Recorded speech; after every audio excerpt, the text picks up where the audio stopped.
Participate in communion with us this morning. First, grab some wine or some juice. It doesn't really matter which flavor you choose, just go with your gut. Have some crackers or maybe some plain bread? That's perfect. Remember that you only need one of these, so don't worry if you need that bread to make a sandwich later. That's all, communion made simple. Wine or juice, and plain crackers or bread. Gather it now and participate in prayer and communion later in the service.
Participate in communion with us this morning. First, grab some wine or some juice. It doesn't really matter which flavor you choose, just go with your gut. Have some crackers or maybe some plain bread? That's perfect. Remember that you only need one of these, so don't worry if you need that bread to make a sandwich later. That's all, communion made simple. Wine or juice, and plain crackers or bread. Gather it now and participate in prayer and communion later in the service.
Well, peace, friends. I'm Pastor Tom Arthur from Sycamore Creek Church, and we are here live at the Tiger Den Pavilion at Potter Park. We are excited to be with you this morning, whether you are in person or whether you're watching online. I'm here with my co-host, Tiffany Norday. Hey. Glad you're here, friend, Tiffany. We're talking about friendship today. Yes, we are. I feel like not only has our staff working relationship developed over the last year, but our friendship has as well, which is really great. It has. Glad to call you a friend. Aw, thanks. We're here as well. We have special guest musician Genesis, DJ Genesis, with us. Woo, woo, woo, woo, woo, woo. He's a new friend of ours that we learned literally. Friend and neighbor. Neighbor. Like you live 2 blocks from the church.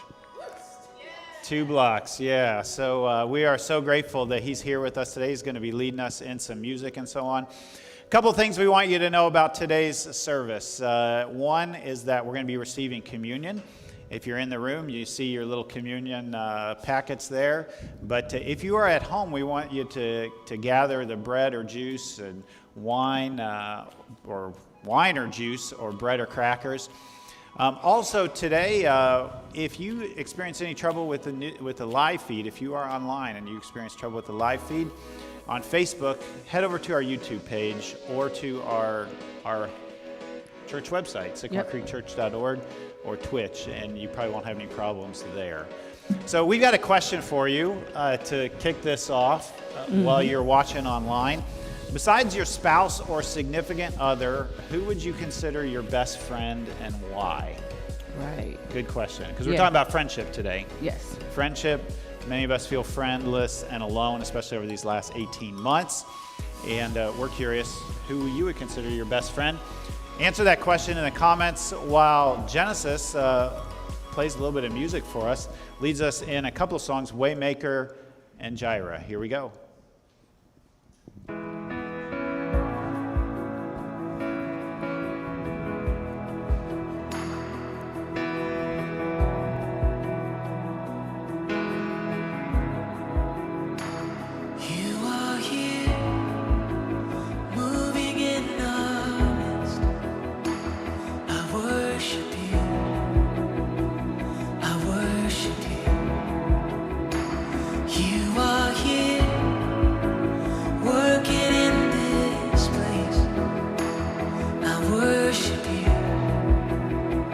I worship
never be more loved than I am right now.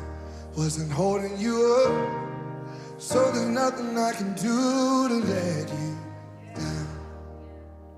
It doesn't take a trophy to make you proud. I'll never be more loved than I am right now. Ooh. Going through a storm, but I won't go down. I hear your voice carried in the rhythm of the wind to call me out. You would cross an ocean so I wouldn't drown. You've never been closer than you are right now. Let's sing it out, y'all. You are Jireh. You are enough. Jireh, you are enough. And I will be content even in every circumstance. You are Jireh. You are enough. Forever enough, always enough, more than enough. Forever enough, always enough, more than enough. I don't wanna forget how I feel right now on the mountaintop. I can see so clear what it's all about. So stay by my side when the sun goes down. Don't wanna forget how I feel right now. Jireh, Jireh, you are enough. You are Jireh, you are enough. So I will be content right now in every circumstance. 'Cause I'm Lord than Jireh. He's always enough. You are enough. He's forever enough, always enough, always more than enough. Yes, he is forever enough. When I lose everything, he's always more than enough. Yeah. I'm already loved. I'm already chosen. I know who I am. I know what you've spoken. I'm already loved more than I could imagine. And that is enough. Oh, I'm already loved. Already loved, I'm already chosen. already chosen. I know who I am. I know who I am. I know what you've spoken. I know what you spoke. I'm already loved. I'm already loved, More than I could imagine. more than I could imagine. That is enough. That is enough. It's enough for me. I'm already loved. Already loved, I'm already chosen. already chosen. I know who I I am. know who I am. I know what you've spoken. I'm already loved. More than I could even fathom. That is enough. That is enough. It's enough. It's enough. That is enough. That is enough. Woo. That's a great Amen. song to start with because That when we're is. talking about feeling friendless and alone. Yeah. It just reminds us that That God you're is not. also like there with us enough for that friendship, that companionship. Exactly. Yeah. I love that song. It's a great song. So we're talking about feeling friendless and alone today. We're in the third episode of our series, UnAfraid. And we got this question that we put before you. Who's your best friend besides your significant other or your spouse? Tiffany, who would you say that is? So I would say there's two friends that from undergrad, from college. I went to Western in Kalamazoo, and so those two friends are still in my life today. Tamara is one. She actually lives here in Lansing, and Julia Williams, which you guys got a chance to meet her. She was one of the psychiatrists that we had in our last series. Yeah. And so that's like a almost 18, 19-year friendship right there. So That's really cool you've been able to hang on to this. My friendships from college have, we've all scattered across the whole United States. It's been hard to hang on to those friendships. But I think probably I'd say that my best friend right now is probably Pastor Mark, who's our campus pastor at Potterville. Yeah. Before he was campus pastor, though, he was just somebody who was here at our church, leading small groups. But also another colleague of mine, Paul Hom, is probably one of my closest friends, too. Although he recently was just reappointed. He was here in Lansing, and now he's over near Detroit, and I don't get to see him as much. But he was somebody that I spent a lot of time with before he moved.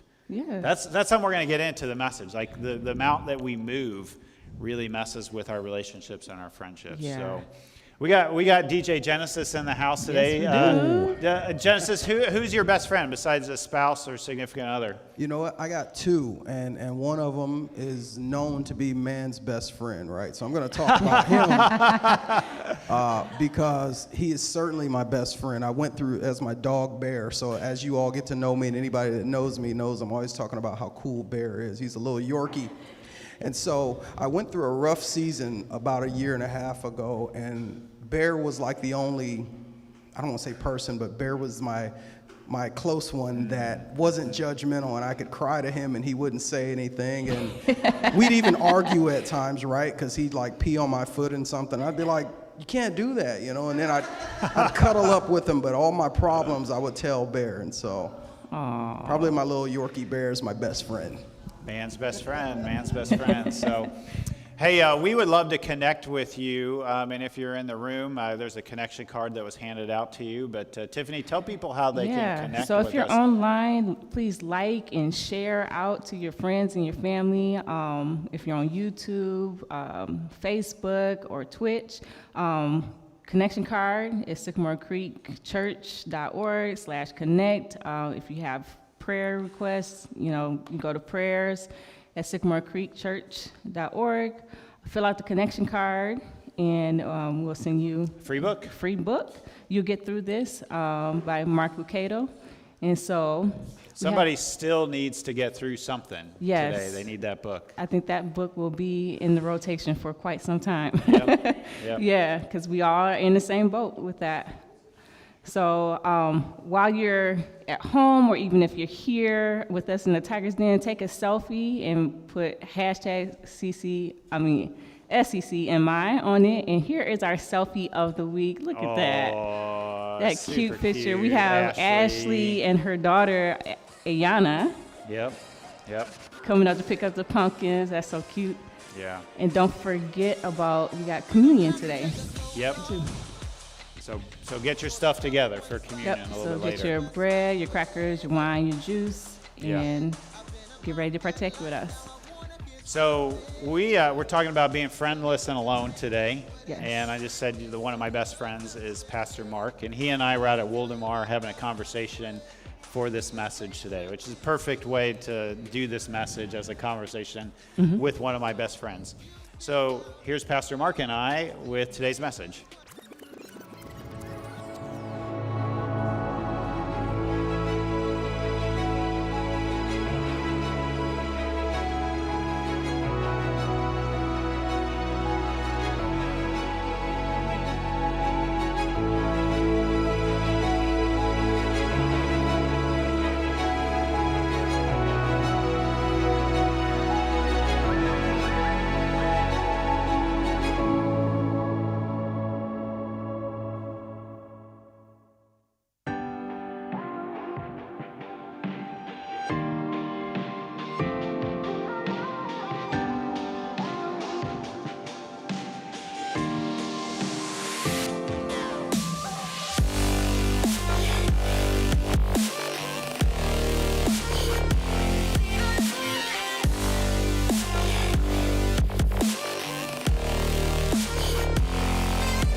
So hey, Mark. Hey, Tom. Glad we're here I am too. together, Yes, not alone. not alone. Yeah, doing this Yeah. thing.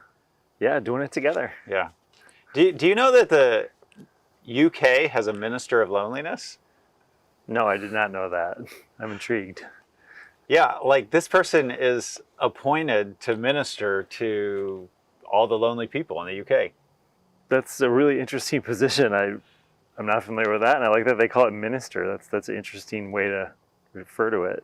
So what exactly do they do? So the minister of loneliness has a hotline that people can call in and leave a message about their own state of being lonely. That's kind of cool. I'm intrigued by this whole thing. So Alice Addy did a documentary about this, a short documentary that was called Disconnected. It won some awards, and it's about these phone calls that people call in and leave these messages. And here's a little bit from the trailer.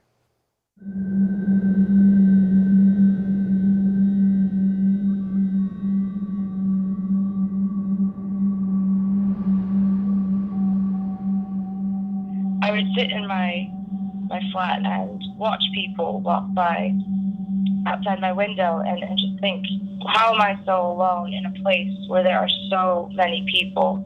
Such a vibrant, bursting city full of people, but I feel so lonely. Like I'm the only person who's not with anyone. The evenings are the hardest. You see people out every night, Instagrams of couples and friends, and you just feel like the whole world's at a party that you are invited to.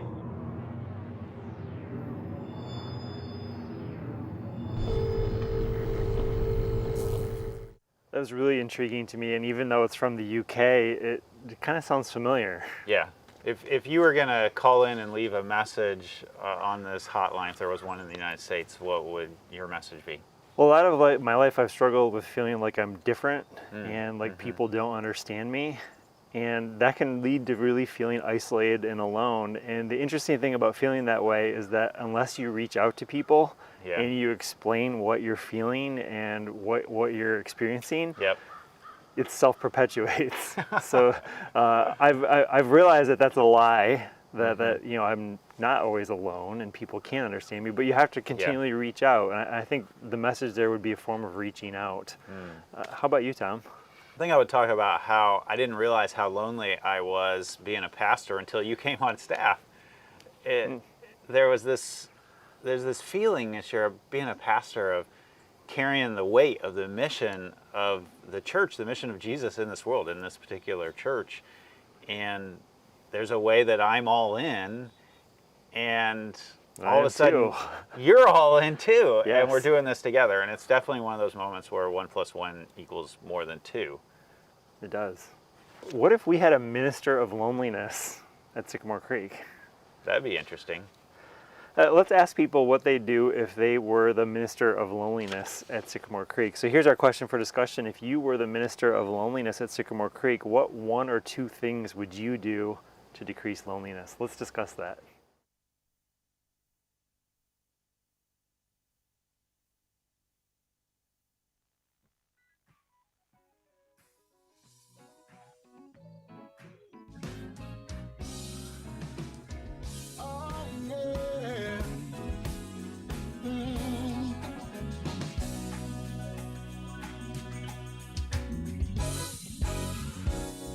By the grace of the Lord, I've come a long way. All right, so we got 2 different questions here. We got one that was on the screen. What message would you leave? We got one that we asked on the screen. What would you do if you were the minister of loneliness?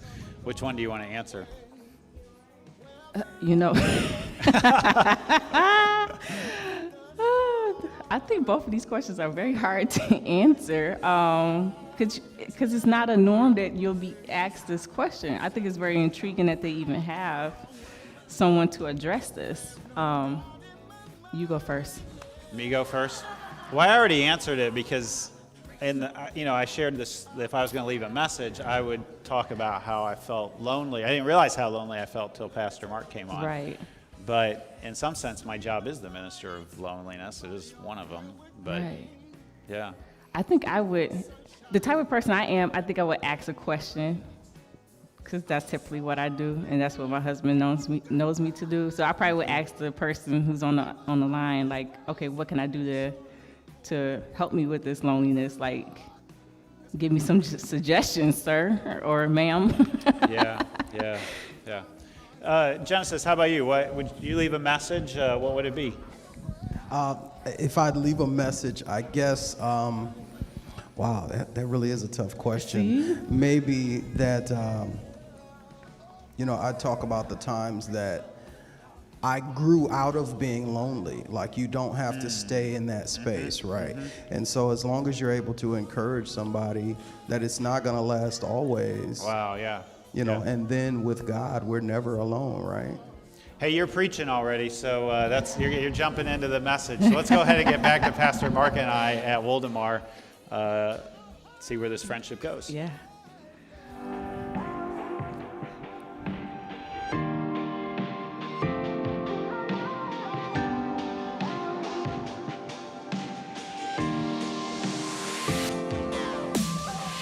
Well, that was a discussion full of a lot of great ideas. Yeah, and ones that we can start doing right now.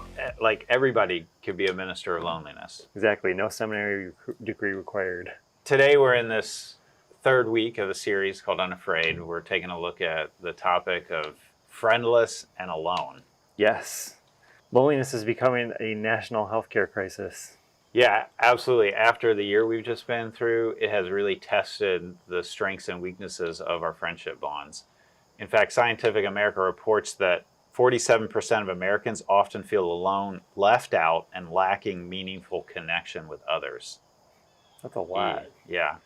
We did our own survey here at Sycamore Creek based on the University of California's loneliness scale. So what were the results? Well, our results showed that over 2/3 of people, so 66.666 repeating, right, of people in our survey are lonely most of the time or some of the time. That's a lot of people. That is a lot of people. I mean, I was wondering if there would be any difference by being a part of a church, and I don't know what to compare that to, but it would be interesting to find out. It would be interesting to compare, like, people who are a part of Sycamore Creek versus people who aren't, and whether are we doing anything to combat loneliness, or do we need this minister of loneliness position? I hope we are. I hope we are too.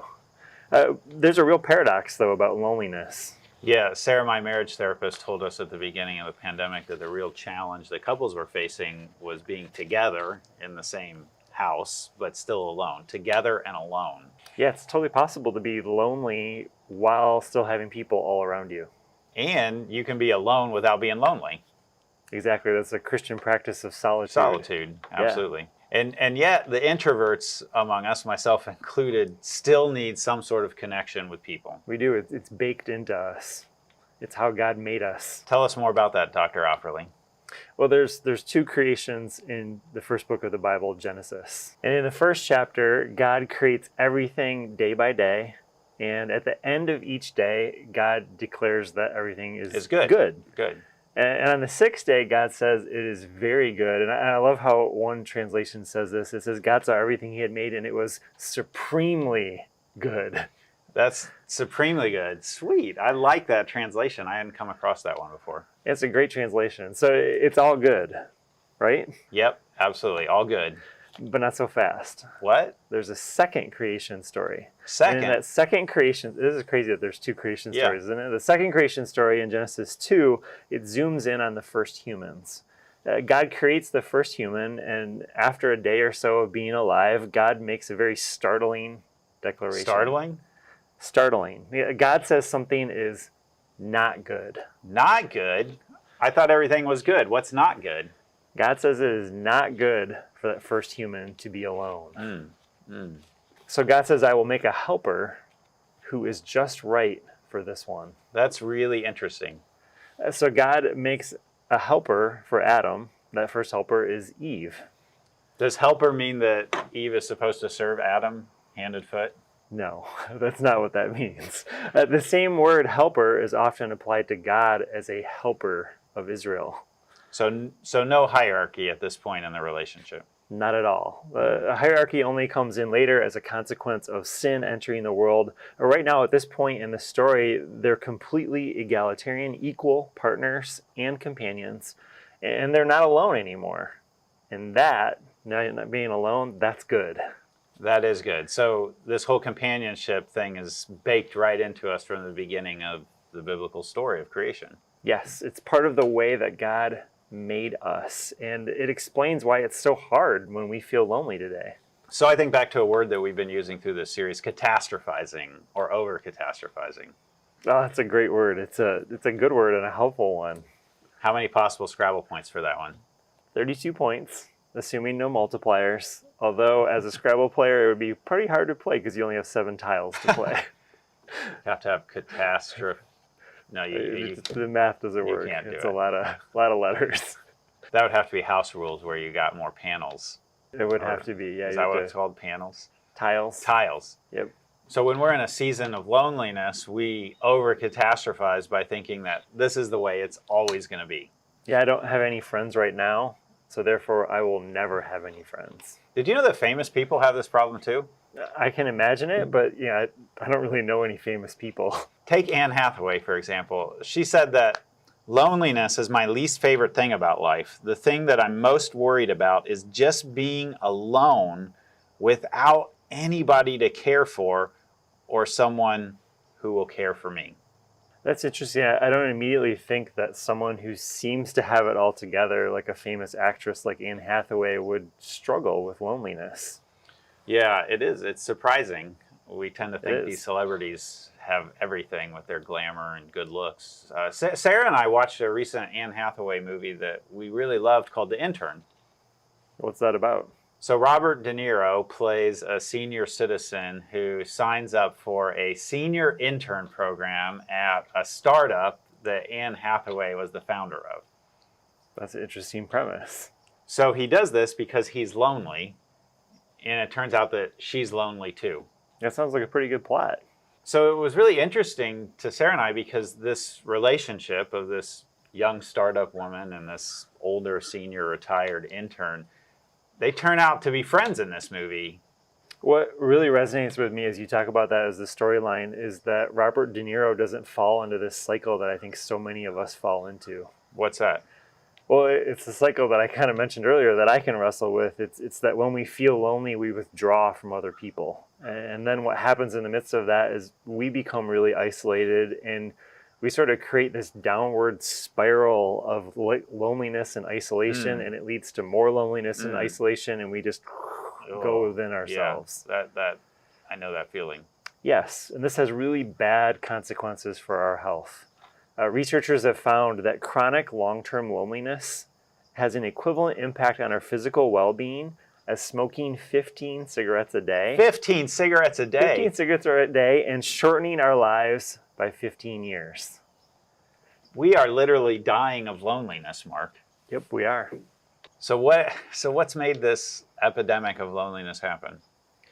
I think there are a lot of factors that could contribute to it, but if we think back 100 years, pretty much everyone was born somewhere.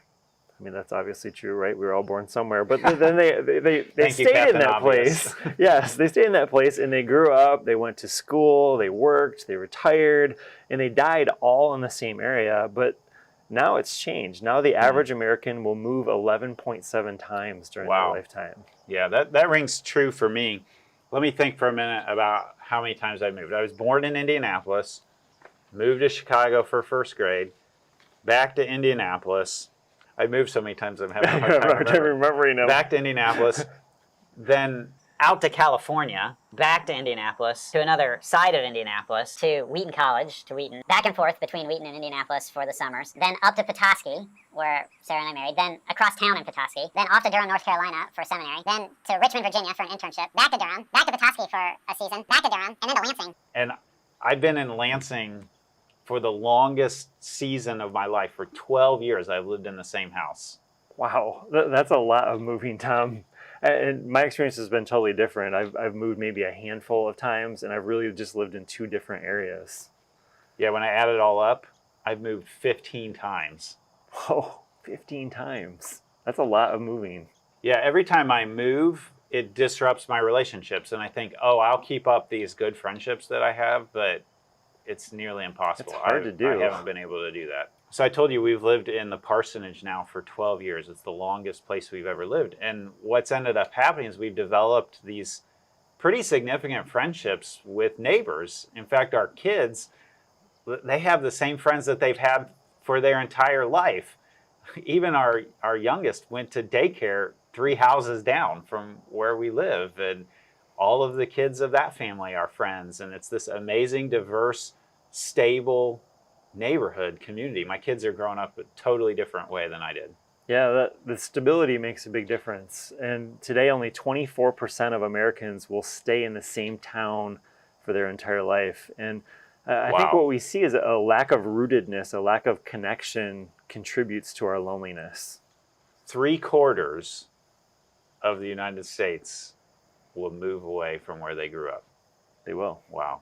So take into account then jobs. I mean, we used to keep one job for our whole lives, but now younger generations, millennials and Gen Z, are being told that they have to move jobs every 2 to 3 years to stay competitive. That's a lot of moving. Yeah. And that brings us to our next question for discussion. We want you to chat about this right in the chat box. How many times have you moved, and how many different jobs have you had? Let's discuss that.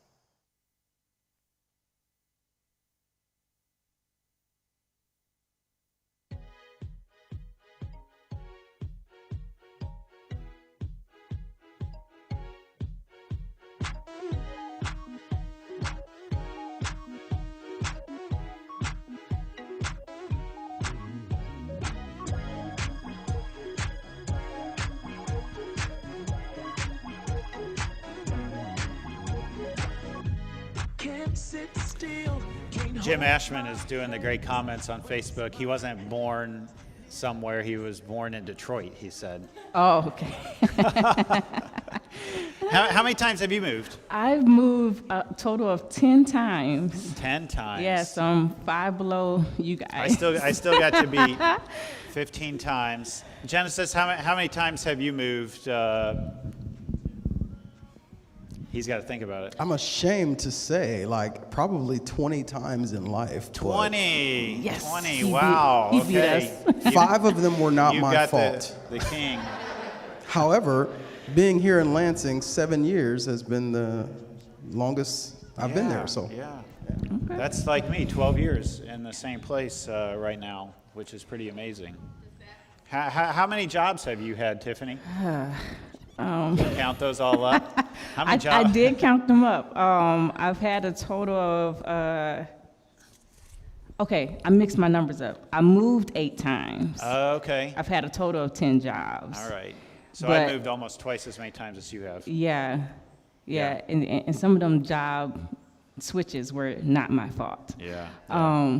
And just like what you and Mark were talking about with our generation, that's unfortunate, because I was actually growing up as a teenager, I was looking forward to having one job and that stability. I like the whole stability aspect, but how our culture is shaped now, that causes us to have to move to stay competitive, or causes us to have to move because of workplace situations, is very unfortunate. And it breaks up those relationships. It does is break what up the happens. relationships, and Yeah. it does cause a sense of loneliness in the work aspect. Yeah. Lots of good comments. Jim Ashman's moved 20 times but only had one job. That's interesting. Nancy Dietrich has worked in one place for 40 years, just moved into multiple jobs in the that's same what's up. place. And Chrissy Brokenshire says she thinks she's moved 6 times and held positions in 5 different companies or offices. So we're lots of different experiences, but each one of those makes some kind of impact on our friendships. Let's get back to Mark and I at Woldemar. Yeah.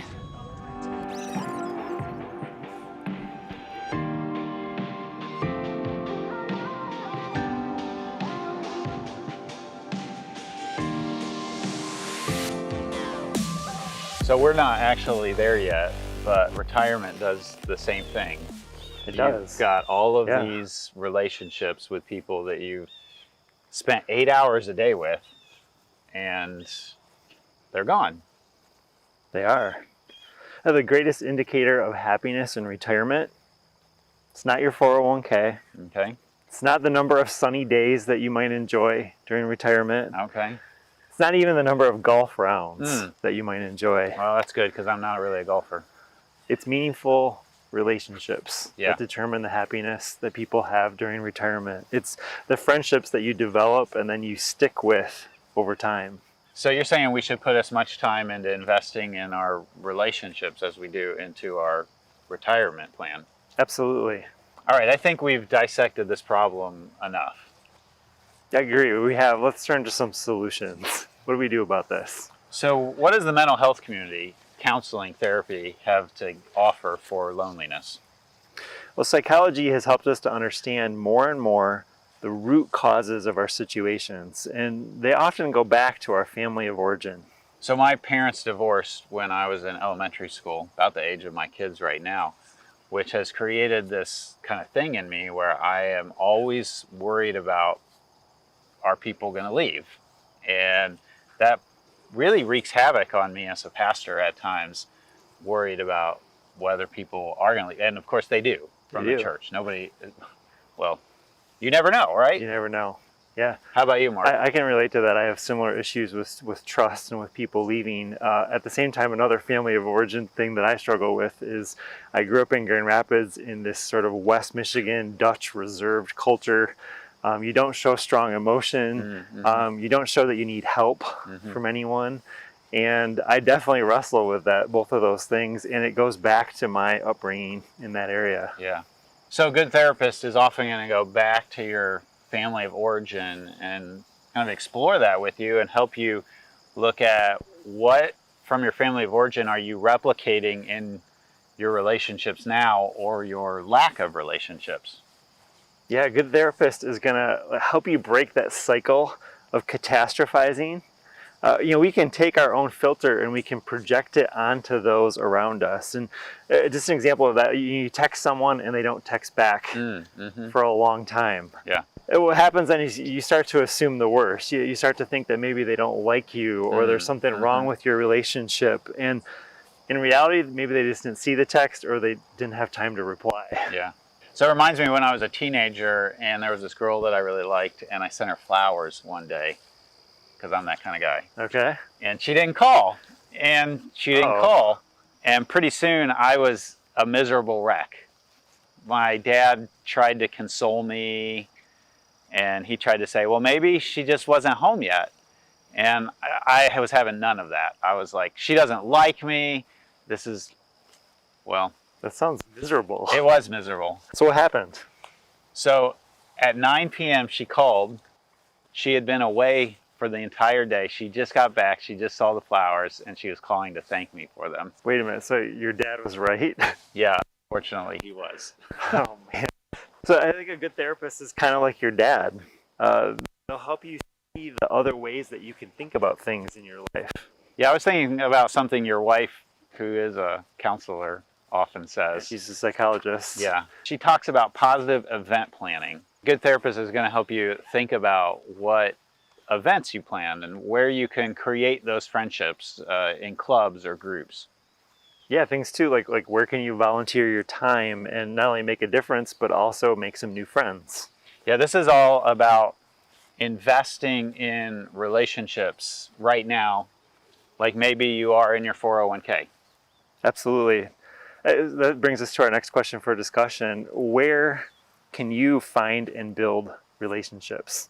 Let's discuss that.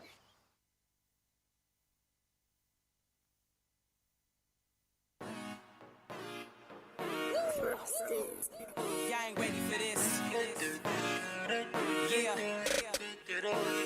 Come on. I know you can get used to this. My mama said she can get used to this. If you can't, then I'ma make you move to this. Cause if you love the Lord, maybe you should listen to this. I know you can't get used to this. My mama said she can get used to this. If you can't, then I'ma make you move to this. Cause if you love the Lord, maybe you should listen. So many of my friendships are built around church. I look out at the people here today, and this is the place where friendships happen. But outside of the church, one of the places that my family and I build different relationships is a club that we're a part of, the Lansing Sailing Club. We like to sail. We built a bunch of friendships with people around that basic, like, having fun on the water. In fact, one of those friends just recently said to me, hey, let's get together at the club and let's do a bonfire with our kids. Ooh, bonfires. Yeah. How about you? Where do you build friendships? So I build friendships with my sorority. I'm in Alpha Kappa Alpha Sorority Incorporated, and so there I'm so glad I'm part of that, because in my transitions from city to city, especially from Grand Rapids to Lansing, it was like an easy connect. So that's the one benefit of being a part of that.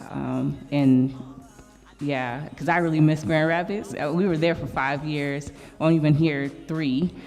I've heard you talk about AKA, and it makes me a little envious. There's a tight-knitness there that I've not experienced before in something like that. Yeah, it's like a really close bond of sisterhood, and just because you're in the organization, people will automatically plug you in. So when I got here, I was pregnant with our last daughter, Piper, and I was looking for a physician, and so there was someone that was in my chapter that said, I'll take you on as a patient. This is where I work at. I was like, great. I don't even have to go nowhere to look. So, very helpful.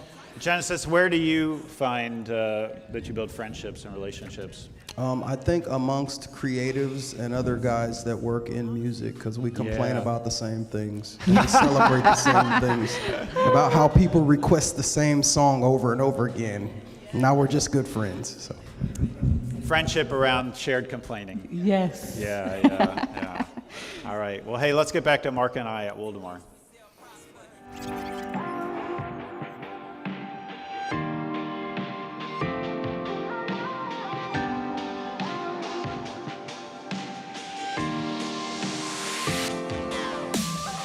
I think it's a good time to mention that we have a counselor who we work with through our church, Damaris Garcia. Damaris.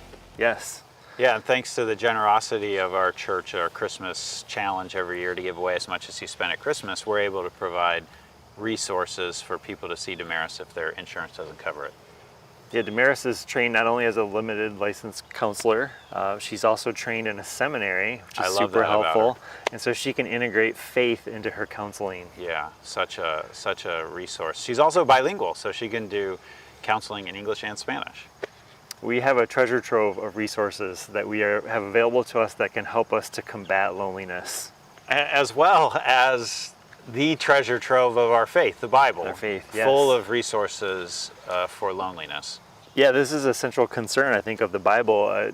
We see in there a community of people who are, a community that are both with people and a community with God. At the heart of the Bible is the basic truth that even if everybody else abandons us, God is with us.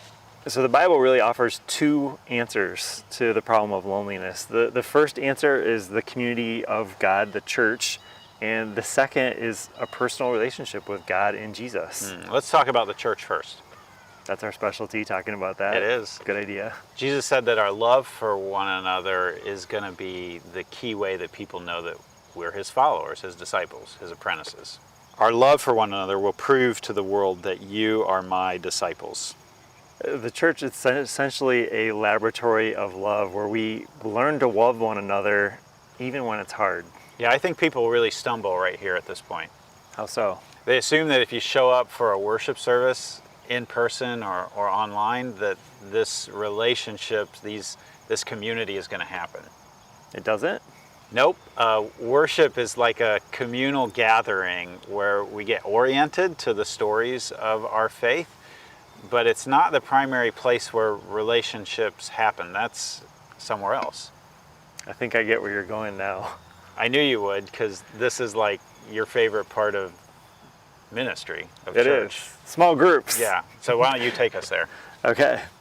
Small groups are where we meet people. They're where we can build healthy spiritual friendships that make a huge difference in our lives. And sometimes this doesn't even happen in small groups. You have to take it a step further. Like, small group is where you meet somebody that you want to get together with for a drink of coffee or beer or something, and where you develop that friendship and you begin to kind of do the deep parts of life together.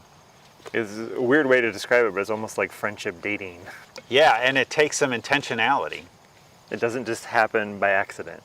But the first step is joining a small group, which is what we're all about right now. In fact, today is the last day to join our fall churchwide campaign of small groups, where all of our small groups are reading this book, UnAfraid by Adam Hamilton.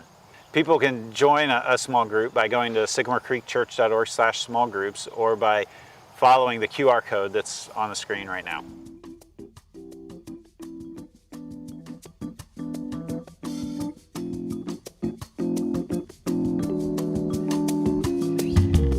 Don't miss this. Joining a small group could add 15 years to your life. 15 years, yeah, good point.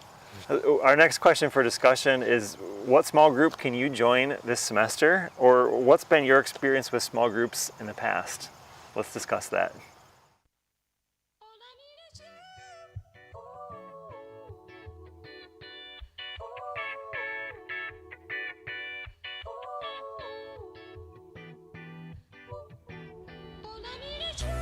Keep me in my time zone when my mind's gone and I'm flying home and I'm stressed out and I'm tempted to get that styrofoam and go pull it up, but you know what's up and you know that ain't gonna solve nothing. I mean, Lord forbid I might fall or something and I'm all another cause to hold me down like bitch strapped to the psych ward. It's killing me, but you still with me when I fight. Wow. I love that. I needed that transition. I was in the groove though there. Yeah, I seen you. You had a little rock going on. Yeah. So I'm actually looking out, and I've seen several people I've invited to my small group, which starts tomorrow night. Most of the small groups for the series UnAfraid have already started. Mine starts tomorrow. Okay, yours starts tomorrow. So you're not jumping into the middle of anything. You just go to sycamorecreekchurch.org/small groups and you sign up. I actually just signed up for one. Did you? Carla helped me last night to sign up for the moms group. All right, there we go. Go moms. So there's lots of opportunities. I think there's one on every single day of the week. Yep. And if you sign up, you can get a free book. In fact, we've got some here in the room over as you came in. Or you can, when you sign up, when you register online, you can get a free digital copy, and our office manager, Gretchen, will email you a code to get that free ebook. Yep, and it was real easy to do.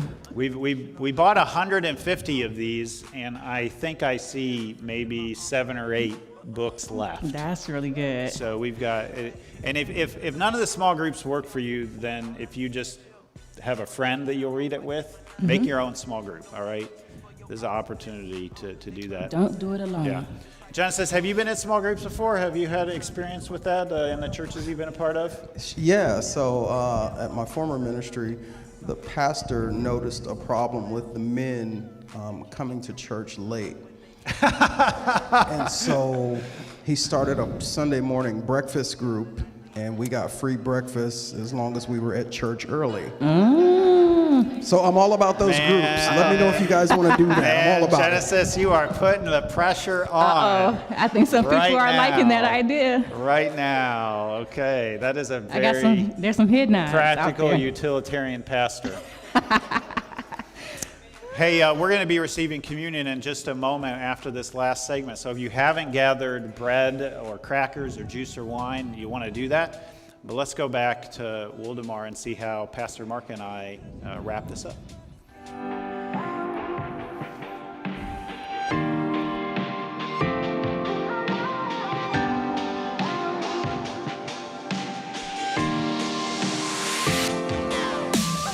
Small groups are so important, but I want to go back for a moment to worship. Yeah, let's do that. In the same way that joining a small group requires some intentionality to build friendships, to kind of combat this feeling of being alone, worship takes some intentionality too for connecting with other people and with God.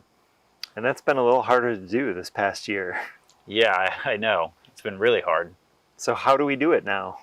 One thing I've noticed is that there's a lot more people online who are watching than who are engaging in the comments. And so a simple way to connect with people is to simply like or comment on something that they've commented on. Don't just passively watch worship. Engage with people in the worship service. So that's online. What about in person? Well, 510 Lincoln. Explain that. I thought you'd ask that. 5 means the 5 minutes before the service starts or the 5 minutes after the service starts. Pay attention to the people around you that you don't know. Like, within 10 feet of you. You don't have to do the whole room. So that's the 5 and the 10. And then link up with them. And extra bonus points if you can link them up with somebody else that you do know in the room. So we've been exploring the first answer that the Bible gives us to combat loneliness. It's the community of Christ. It's the church. What's the second thing again? A personal relationship with Jesus. That sounds like Jesus is maybe supposed to be your boyfriend or something. That's a little weird way to put it, isn't it? It does kind of sound like that, doesn't it? Yeah. So if you don't like that phrase, and there's good reasons not to, There are. Let's try a different phrase. Practicing the presence of God. Tell me more about that. A fundamental part of the story of God in the Bible is that God is not an unresponsive, passive God. God is actively seeking out to be present with us, to be present with you and me and with each individual here, present with us together as a community. So no matter what, we are never truly alone. I think of my favorite psalm, Psalm 139, which says, "Where can I go from your spirit, or where can I flee from your presence? If I ascend to heaven, you are there. If I make my bed in Sheol, you are there. If I take the wings of the morning and settle at the farthest limits of the sea, even there your hand shall lead me, and your right hand shall hold me fast." Or earlier in that same psalm where it says, "Even before a word is on my tongue, O Lord, you know it completely." God knows your thoughts. Your thoughts.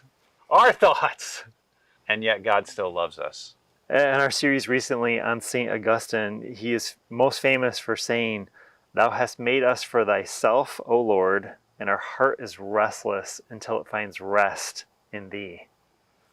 Or our series on the Lord's Prayer, where we looked at the phrase, "Our Father who art in heaven," "Our Father who art in the atmosphere." God is big enough, transcendent enough to hold the whole universe in God's hands, and close enough as the air that we breathe. So we can use our imagination, and we can imagine you will never be loved. You will never have friends. You will always be lonely. Or we can use our imagination that God always loves you. God is with you. The church is there for you. You are not alone. That's a great way to end. Let's go back to Psalm 139 and let's use it as a closing prayer. Where can I go from your spirit? Or where can I flee from your presence? If I ascend to heaven, you are there. If I make my bed in Sheol, you are there. If I take the wings of the morning and settle at the farthest limits of the sea, even there your hand shall lead me, and your right hand shall hold me fast. Amen. Amen. I think when we come to the communion table, one of the things that we are recognizing is that we're not alone, that we are in the presence of God. In fact, that's one of the mysteries that we believe. The word sacrament is Latin for mystery. And one of the mysteries that we believe is that Jesus' presence is right here with us. Jesus is God in the flesh, became human so that humans might become children of God. And he didn't stay up away from us, but he entered into this world with us to be with us, to be in God's presence. And when the world saw the presence of God, and it was ultimately threatened by God's love, right. and the how wide Jesus' arms were open to everyone. And it ultimately had Jesus executed. But the night before he willingly gave himself up for that execution, he gathered his closest friends in the Tiger Den Pavilion. and he took some bread, and he gave thanks to you, God. And he gave it to his friends, and he said, "Take and eat. This is my body, which is given for you, my presence with you." And when the supper was over, he took the cup, and he gave thanks to you, and he gave it to his friends, and he said, "Drink from this, all of you. This is my blood of the new covenant. It's a new commitment. It's poured out for you and for many for the forgiveness of sins. As often as you drink it, remember me." basically like Jesus is saying, listen, when you drink from this cup, when you eat this bread, I'm going to be there present with you. All the time. Yeah. You're not alone. And those who gather around are my body present together as well. And so, God, in remembrance of what Jesus has done and in celebration of Jesus' presence here with us right now, send your Holy Spirit on this bread and on this cup and make it be for us the body and the blood of Jesus, the real presence of Jesus here with us now. In the name of the Father, and the Son, and the Holy Spirit, and all who agreed, said, or typed, amen. Amen. Amen. Friends, take that bread or the crackers, and this is Jesus' body given for you.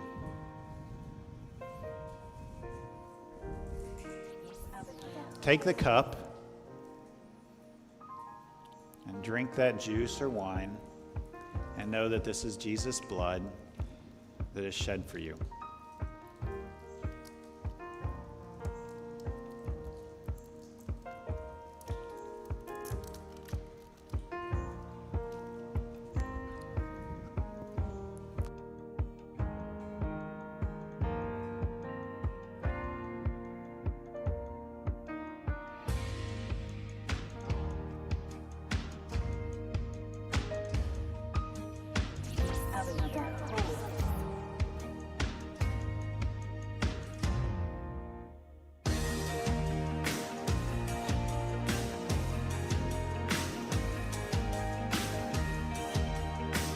As we gather in Jesus' presence around the communion table, remember that psalm, Psalm 139. If I ascend to heaven, you are there. If I make my bed in Sheol, even there, your hand shall lead me and your right hand shall hold me fast. I think one of the ways that we remember that is to pray the Lord's Prayer. So I just invite you to pray the Lord's Prayer along with me if you know it. Our Father, who art in heaven, hallowed be thy name. Thy kingdom come, thy will be done, on earth as it is in heaven. Give us this day our daily bread, and forgive us our trespasses, as we forgive those who trespass against us. And lead us not into temptation, but deliver us from evil. For thine is the kingdom and the power and the glory forever and ever. And all who agreed said, amen. Amen. Hey, just like Pastor Mark and I shared in the message, joining together in worship it's not even really the primary way we connect. We get together, we reorient ourselves to where we're going, but then we go in these different ways, these smaller groups. So we would love to connect with you beyond just this space, and here's some ways that you can do that this week.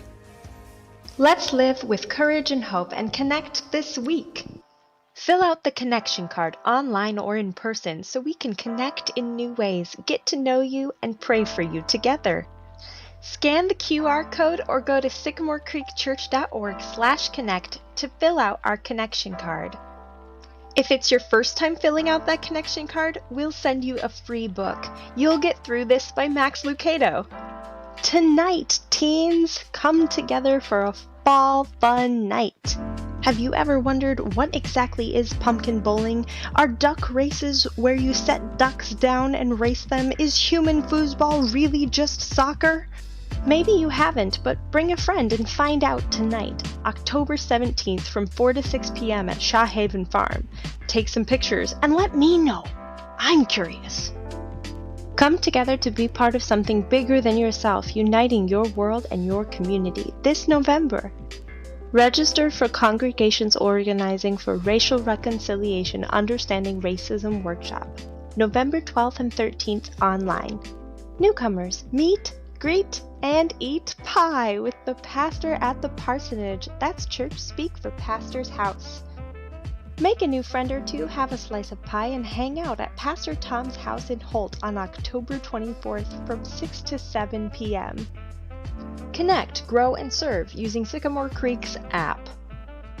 You can give through the app, you can listen to sermons online, and connect with us further. Type in SCCMI on your mobile device to find us on the app. Not interested in the app but still want to give online? Head to sycamorecreekchurch.org/give and you'll have options there too. Let's take it back to the studio to continue celebrating all the things that your giving makes happen. Makes possible. happen. Yeah. Yeah. Hey, before the service started, Genesis, you and I were talking, and you literally live like 2 blocks from our church, and you mentioned that one of the ways that you connected with us was this thing we do. What was it that you were saying that we do? So a couple years ago, I saw where there were about 10,000 people at the gas station by the church. I was like, what are they doing? What are they doing? And somebody was like, this church is giving away gas. I was like, that's the greatest thing I've ever heard of. That was cool. That your giving makes that happen. And this last week, the way that manifested itself for the last 2 weeks is we've been giving away pumpkins on the patio, 1,000 of them at our South Lansing Campus, 500 at Potterville. We just had a blast doing that. We had so many kids taking pictures and getting free pumpkins. It's fun to give stuff away to the community, and we couldn't do that without your giving, especially at Christmas. That's what funds these things. We challenge people to give away as much as they spend on themselves at Christmas, because Christmas is whose birthday? Jesus' birthday. Yeah, not your birthday. So thank you so much for your giving that makes those things possible. Hey, I think we should sing just a little bit more. Yeah. Genesis has got some songs queued up for us that are relevant to today's message. So we're going to sing Talking to Jesus and What a Friend. Yeah, hey, if you're in the room, let's actually stand up if you can. We've kind of forgotten how to sing together, all right? So let's stand up and let's... And if you feel comfortable, you can raise your hands and just be in his presence. Talk to Jesus. Let's do it now. Sunday mornings and Wednesday nights, khaki pants and a polo shirt. Boy, I put up a fight. She said, son, one day you'll thank me for having God in your life. And yeah, I know she was right. Yeah, my mama was right, 'cause now I'm talking to Jesus. She got me talking to Jesus. She got me talking to Jesus. Yeah, my mama was right, 'cause now I'm talking to Jesus. Yeah, I love talking to Jesus. And I'll be talking to Jesus for the rest of my life. What a friend we have in Jesus. What a friend we have in Jesus. Don't you know? What a friend we have in Jesus. Oh, what a friend we have. What a friend we have in Jesus. What a friend we have in Jesus. What a friend we have in Jesus. Oh, I've got 3 of my own now, trying to raise them upright. My oldest is 15, and I remember what that was like. Trying to deal with the drama, trying to figure out the questions in life. And I've been looking for a way to show him how to make it all right. Then he walked in my room while I was singing my prayers the other night. He said, I'll come back later. I can tell you got a lot on your mind. I said, it's not an interruption. You couldn't have picked a better time. 'Cause I was just talking to Jesus. come over and give it a try. We started talking to Jesus. We started talking to Jesus. We started talking to Jesus. Oh, and now he's talking to Jesus. Thank God he's talking to Jesus. I hope he's talking to Jesus for the rest of his life. What a friend we have in Jesus. What a friend we have in Jesus. What a friend we have in Jesus. Oh, what a friend we have. What a friend we have. Aren't you glad you have a friend? What a friend we have. Not more faithful, not more true. What a friend we have in Jesus. Whoa.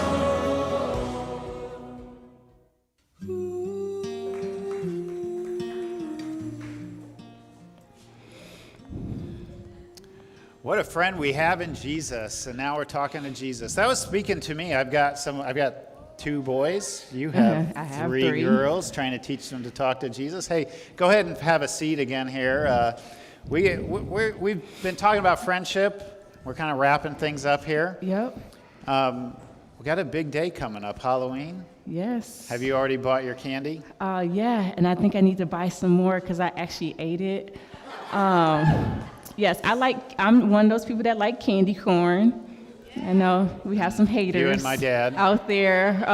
But yeah, I bought a bag of candy corn and it's gone already because I put it in my office, and when I'm working, I've been eating it. It's yeah. gone. Yeah. I like Skittles, that sort of thing, and we haven't Okay. bought it yet. So, but we'll get it. We'll get it there for Halloween. Hey, friends, we are so glad that you have joined us today, whether you're in the room or whether you've been online. This is the way that we build friendship and the way we learn to talk to Jesus together. So next week, we continue in this series, episode 4, and we are talking about fear of failure. Anybody ever fear failing at something? Yeah? Yes. Yeah, I see everybody's got their hands up. I feel like every single Sunday, I'm wondering, like, Yes. is this thing going to work or not? Are we going to crash? Is it going Or to are we crash going and to burn? succeed? Are, Okay. are we going to show up? Anybody going to show up online or in person? But Right. we made it through another one today. We did. High Nice five. job. There we go. Good job. All right. So next week, you too can overcome your fear of failure, that's just a human thing, and the best right? place to do it is in community. Right here with us next week. We will be back at our building next week. Thank you to all of you who came out. It's a beautiful day. It's been a little chilly in this space, but we're glad you're here. We'll be back in the building next week or online. Episode 4, Unafraid, Fear of Failure. So until then, friends, be curious. Be creative. And be compassionate. Peace out.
Participate in communion with us this morning.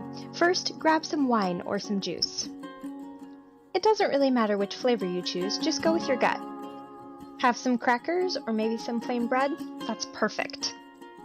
Remember that you only need one of these, so don't worry if you need that bread to make a sandwich later.